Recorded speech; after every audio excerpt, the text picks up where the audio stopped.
లేపాక్షి గుడిలో ఒక స్తంభం గాలిలో తేలుతూ ఉంటుంది. హంపిలో ఒక పిల్లర్ మీద కొడితే సప్తస్వరాలు వస్తాయి. ఇలాంటి టెక్నాలజీ మన పూర్వీకులకి ఉంటే మరి ద్వాపరయుగం నాటి ఒక శిల్పి పాండవుల కోసం కట్టిన ఒక సభని 8,000 మంది రాక్షసులు ఎత్తుకొని తీసుకువచ్చారు. దాని పేరే మయసభ. ఇప్పుడు మనం ఆ సభ గురించి తెలుసుకుందాం. ప్రపంచంలో లేని ఒక సభని పాండవుల కోసం కృష్ణుడు మయుడు అనే ఒక రాక్షసుడితో కట్టించాడు. అందుకే దానికి మయసభ అనే పేరు వచ్చింది. ఆ పర్వానికి సభాపర్వం అయింది. ఇప్పుడు ఆ సభ గురించి మనం తెలుసుకుందాం. వీడియో చివరిదాకా చూడండి.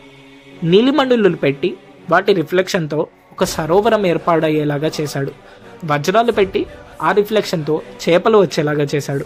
ఆ నీలిమండుల కింద మరకత మండిని పెట్టి నీళ్ల కింద పాచి ఉందా అన్నట్టుగా తను సృష్టించాడనమాట.